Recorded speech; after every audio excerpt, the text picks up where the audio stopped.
Bien, chers frères et sœurs, soyez les bienvenus, heureux de vous retrouver à nouveau en ce dimanche matin. Que la paix, la grâce et la miséricorde nous soient ainsi accordées de la part de Dieu notre Père, de Jésus-Christ notre Sauveur et notre Frère, et de l'Esprit Saint. Il y a quelques jours, nous vous annoncions la possibilité d'ouvrir à nouveau notre lieu de culte, ce temple qui nous manque tant, et surtout, ce qui nous manque, c'est de nous voir, de nous réunir ensemble. Mais nous avons reçu les directives des instances de l'IPUB et du synode fédéral qui ont été établies sur l'arrêté ministériel du 5 juin, et la configuration, malheureusement, de nos bâtiments ne nous permet pas de tout mettre en œuvre afin de vous accueillir en toute sécurité. Et donc, malheureusement, nous ne pouvons pas encore organiser des rencontres en respectant les conditions imposées par cet arrêté.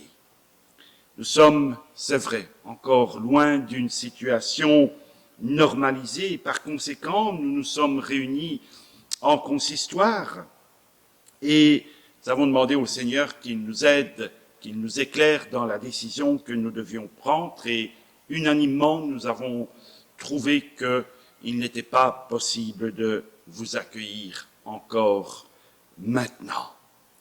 Quant au groupe de l'école du dimanche et des catéchumènes, eh bien, il nous a semblé bon aussi que les activités puissent reprendre au mois de septembre.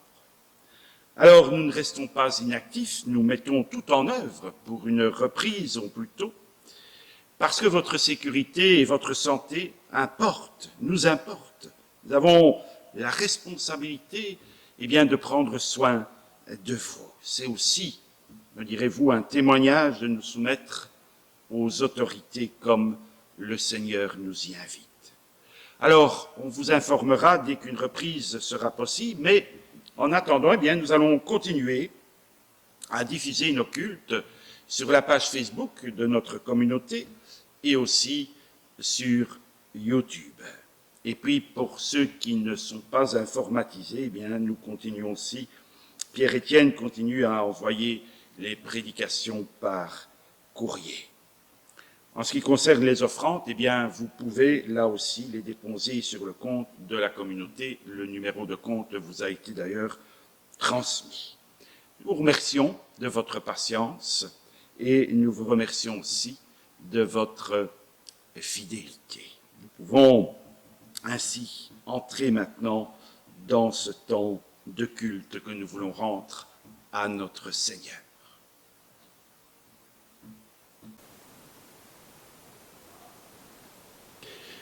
Eh bien, je vous invite au recueillement. C'est encore un jour de joie et de paix que tu nous offres aujourd'hui, Seigneur. Tu nous as permis, eh bien, de monter dans ta maison, de pouvoir ainsi te rendre le culte qui t'est dû et que nous voulons t'offrir. Seigneur, c'est une joie. Même si nous sommes éloignés de ce temple, c'est une joie de nous rassembler parce que c'est ton esprit qui nous rassemble. En ce dimanche, en ce premier jour de la semaine, eh bien, nous voulons te rendre grâce pour tous ces jours que tu nous as encore donnés de vivre.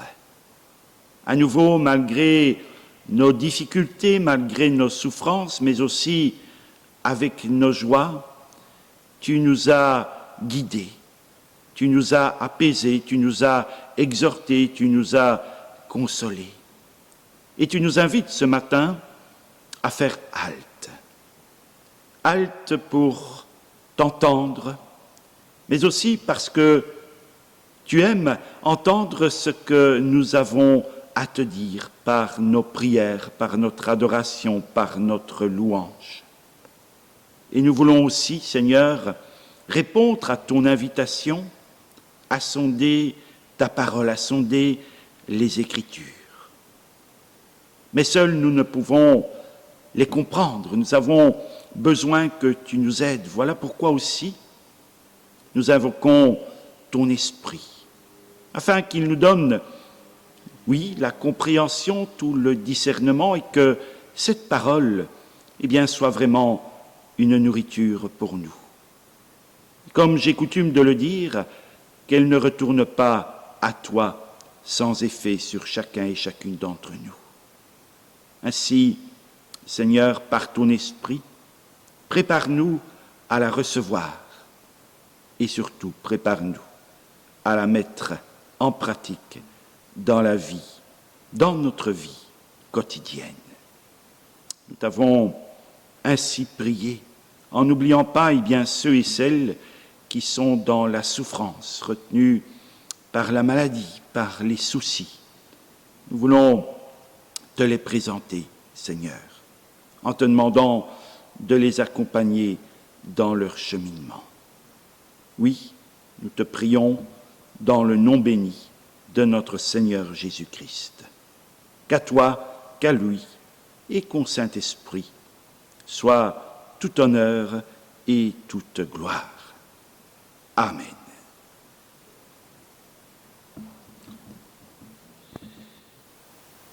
Eh bien, la parole de Dieu, nous allons l'ouvrir ce matin. Nous l'ouvrirons dans le livre, dans l'épître aux Philippiens, au chapitre 4. Et nous lirons à partir du verset 4. Épître de Paul aux Philippiens, chapitre 4, à partir du verset 4. Et voilà comment l'apôtre nous exhorte. Réjouissez-vous toujours dans le Seigneur. Je le répète, réjouissez-vous. Que votre douceur soit connue de tous les hommes. Le Seigneur est proche. Ne vous inquiétez de rien, mais en toute chose, faites connaître vos besoins à Dieu par des prières et des supplications dans une attitude de reconnaissance. Et la paix de Dieu, qui dépasse tout ce que l'on peut comprendre, gardera vos cœurs et vos pensées en Jésus-Christ. Enfin, frères et sœurs, portez vos pensées sur tout ce qui est vrai, tout ce qui est honorable, tout ce qui est juste, tout ce qui est pur, tout ce qui est digne d'être aimé, tout ce qui mérite l'approbation, ce qui est synonyme de qualité morale en ce qui est digne de louange. Ce que vous avez appris, reçu et entendu de moi, dit-il, et ce que vous avez vu en moi, mettez-le en pratique, et le Dieu de la paix sera avec vous. Voilà, pour ce matin, nous arrêterons ainsi la lecture de la parole. Que le Seigneur vraiment la bénisse. Lorsque nous entendons cette exhortation que nous lance ce matin l'apôtre Paul, c'est-à-dire cette exhortation à nous réjouir toujours, en toutes circonstances, eh bien c'est vrai que nous y adhérons pleinement. Mais quand on y pense et quand on y réfléchit un peu, on se pose la question, est-ce que c'est vraiment possible de se réjouir en toutes circonstances, même si nous savons que toutes choses sont entre les mains du Seigneur et particulièrement notre vie? N'y a-t-il pas parfois des moments où nous nous sentons comme écrasés, dirais-je, abasourdis par ce que nous voyons, par ce que nous entendons, constatons, vivons? Il y a des moments, je pense, où malgré le fait que notre existence soit dirigée par le Seigneur, qu'elle soit dans les mains de Dieu, eh bien l'inquiétude ou encore le découragement arrivent à nous submerger totalement, peut-être pas totalement, mais du moins à venir quelque peu nous perturber.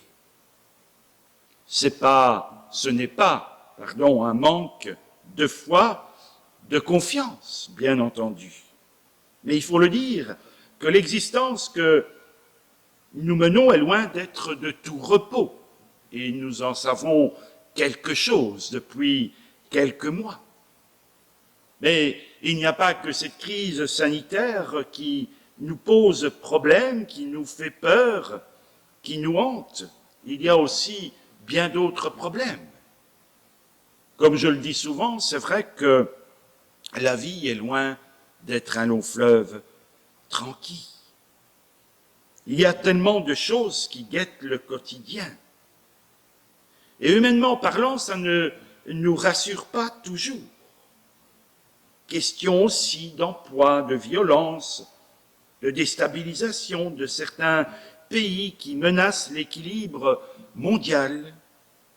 Parfois, ce sont aussi des problèmes familiaux qui nous stressent, qui touchent des êtres chers.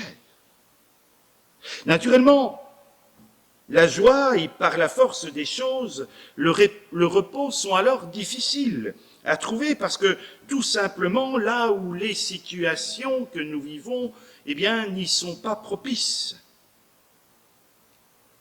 Et vous me direz aussi à juste titre que la parole de Dieu parle de l'inquiétude. Je dirais que j'ai même eu l'embarras du choix pour prendre un texte à méditer. Et j'ai choisi, voilà, c'était ce choix, ce texte de Philippiens. Il semble qu'il puisse apporter un éclairage important. L'épître de Paul, pour le dire autrement, la lettre aux chrétiens de la vie de Philippe, elle est, on pourrait le dire, me semble-t-il, étonnante. Paul, relisez tout ce texte, cet épître. Paul ne cesse d'y parler, de prôner la joie. Et pourtant, il est dans une situation difficile. Il est en prison à cause de sa foi, à cause de son témoignage.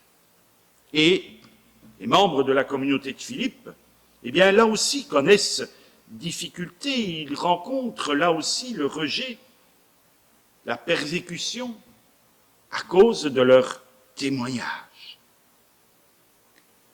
Et quand on lit un peu cet épître, on se rend compte que ce qui les inquiète, c'est le fait que ce qu'ils annoncent, ce qu'ils proclament, ce qu'ils vivent, même au sein de leur entourage, eh bien, ne porte pas trop de fruits ou du tout. Il y a même de l'opposition. Et quand on parle d'opposition, on sait que ce que cela comporte. Le danger, mais aussi la déception, la tristesse. Et Paul, que fait-il? Eh bien, il leur dit, soyez dans la joie. Et donc, aussi, ne vous inquiétez pas.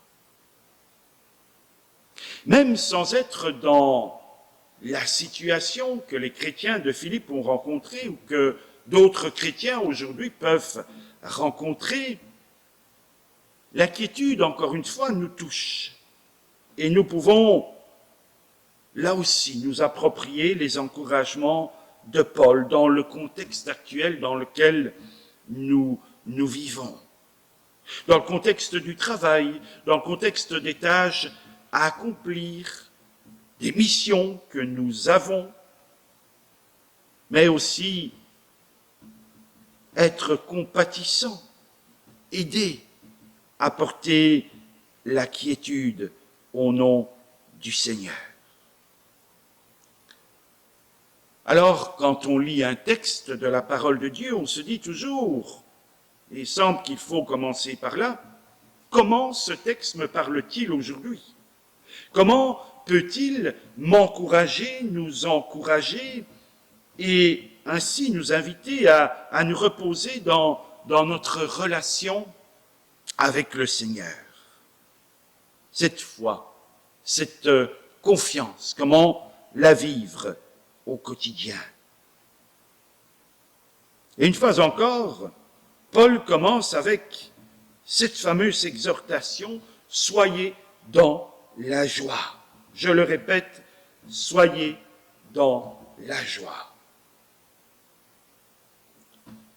Premièrement, on pourrait se dire alors, quelle que soit la situation, nous sommes appelés à nous réjouir. Et je dirais, oui, c'est quelque part, c'est aussi une des caractéristiques du chrétien. C'est aussi une facette de ces fruits que le Saint-Esprit nous apporte. Et il en parle d'ailleurs, l'apôtre, dans une autre lettre, un peu plus polémique, cette fameuse lettre aux Galates. Alors, ne tombons pas non plus dans l'excès contraire. Ce qui saute aux yeux de Paul, ce que Paul nous dit, c'est que la joie n'est pas liée aux événements extérieurs, aux aléas de la vie, parce qu'encore une fois, il n'y a pas toujours de quoi se réjouir. Mais ce qu'il est en train de nous dire, c'est que cette joie, c'est plutôt un fait intérieur, un état intérieur, marqué par ce contentement que nous sommes appelés à cultiver, quelles que soient les circonstances. Ce n'est pas la conséquence de ce que nous vivons, mais plutôt cette attitude de base, on va dire, avec laquelle nous allons vivre, et cela à cause de notre foi. Alors comment être joyeux au milieu de la persécution, mais même ici dans un monde dévasté, dans une vie à risque avec nos problèmes et nos soucis, les maladies, les deuils, le chômage, la solitude, la peur, comment faire? Et même quand on n'est pas dans des situations, nous ne sommes pas dans des situations stressantes, eh bien, la joie a rarement toute la place. Et on tend parfois à relativiser ce qu'il y a de bon avec ce qu'il y a de mauvais. On retient souvent le pire que le meilleur. Pour l'inquiétude, Paul invite à remettre nos besoins à Dieu, à lui confier nos soucis, à lui confier nos préoccupations, nos peurs. Peut-être même, dirais-je, même nos superstitions, nos peurs cachées. Remettre ses besoins à Dieu en lui confiant dans la prière, c'est tout un programme. Mais c'est aussi un signe d'humilité. Et c'est un signe surtout de confiance. Humilité parce que on reconnaît que la situation nous échappe et que l'on ne peut rien garantir par nous-mêmes. Qu'on ne sait pas où va commencer, où trouver la solution. Et confiance, eh bien parce que on se rend compte que la situation n'échappe pas à Dieu, qu'il est tout-puissant, qu'il est souverain, qu'il est présent, qu'il peut faire face, comme il le dit, et comme nous en faisons l'expérience. Nous aider à faire face à toutes les situations, c'est là aussi son désir et sa volonté. Cela nécessite une relation dans la proximité. La prière demande de faire connaître nos besoins à Dieu, tous nos besoins. Combien de fois est-on préoccupé par un sujet sans oser ou imaginer, eh bien, le dire à Dieu, que Dieu puisse faire quelque chose? J'ai souvent entendu dans le passé dire, ça ne vaut pas la peine. Est-ce que Dieu va pouvoir m'aider pour cela?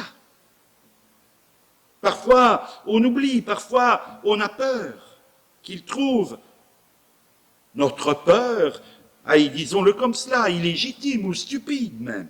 Peur qu'il fasse justement ce que l'on craint aussi, peur qu'il ne nous écoute pas. Avouer nos inquiétudes et les lui confier avec humilité et confiance, c'est vrai, c'est énorme. Parce que dans ces prières, nous invitons Dieu dans la situation dans laquelle nous sommes. Il est déjà au courant. La parole nous dit cela. Mais Dieu, au travers de toutes nos situations, il veut approfondir cette relation qu'il a avec nous et nous inviter aussi à lui faire toujours davantage confiance. Priez pour nos besoins. Prier pour nos besoins, eh bien, dirais-je, ça approfondit le partenariat que Dieu a créé avec nous. Alors, la prière n'est pas un soulagement, pour autant un soulagement automatique, ou la garantie d'une solution immédiate quand on la veut, quand on la souhaite.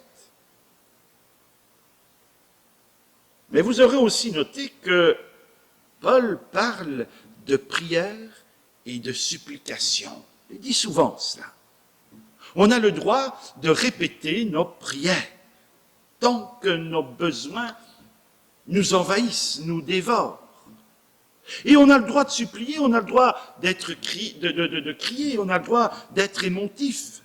On a le droit parfois d'être en pétard, d'interpeller, de dire « jusqu'à quand ?»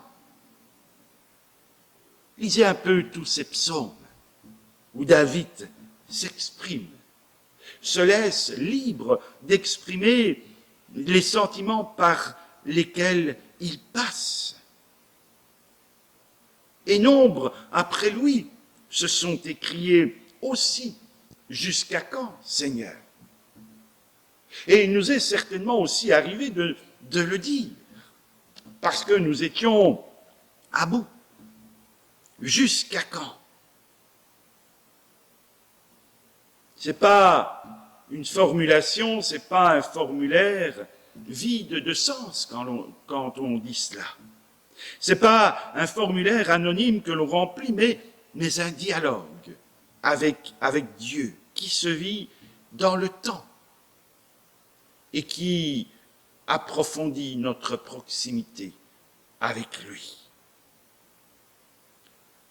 Et nous savons que la patience de Dieu est infinie et qu'elle nous permet d'arriver à une confiance plus grande, sans exiger forcément la rapidité. C'est lui qui dirige tout, et non nous. Et vous en avez certainement fait l'expérience, il faut parfois bien des prières et des supplications. Et derrière tout cela, Paul mentionne aussi la reconnaissance. Il ne s'agit pas d'être reconnaissant pour la souffrance ou pour la perte.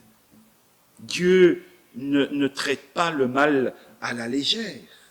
Ce mal qui est soit commis ou soit subi. Mais s'attacher à être reconnaissant, même dans l'inquiétude, eh bien, je dirais, c'est l'option, c'est le choix de ne pas se laisser noyer et aveugler par la situation, mais d'ouvrir les yeux sur ce que Dieu va faire en notre faveur. Ce que Dieu a fait par le passé et ce qu'il fait aujourd'hui et ce qu'il fera demain. S'ouvrir sur la manière dont il est avec nous. Et ça peut nous encourager, ça nous encourage. Ça nous rappelle que Dieu est à la hauteur, si on peut le dire comme ça, qu'il nous aime. Mais ça aussi, ça nous pousse, aussi à lui faire confiance à nouveau. Si la joie est le choix de ne pas se laisser anéantir par les circonstances, et de regarder à Dieu en lui confiant ce qui nous inquiète, eh bien, c'est pas un sentiment artificiel, dirais-je. C'est pas une apparence à cultiver, c'est pas un grand sourire à garder, scotché, quoi qu'il arrive. Certains ont pu comprendre que si on n'est pas tout le temps joyeux, on n'est pas des vrais chrétiens. Mais il n'y a rien de plus faux que cela. Pas d'accord. Et celui qui vous dira le contraire, c'est pas biblique du tout. J'ai souvent pris cet exemple, mais c'est un exemple flagrant. Jésus, le Seigneur lui-même, n'a-t-il pas pleuré devant la tombe de son ami Lazare? Et en d'autres circonstances, il s'est même mis en colère. Souvenez-vous, lorsqu'il chasse les marchands du temple. La joie fait partie de cette manière de vivre que Dieu nous offre dans sa présence, comme l'amour, comme le pardon, comme l'honnêteté. On pourrait même dire qu'elle fait partie de ce vêtement nouveau, d'une identité nouvelle, que nous sommes invités à nous approprier un peu plus chaque jour. Et à l'invitation de Paul, c'est là notre objectif. C'est là l'orientation qu'il nous invite à adopter.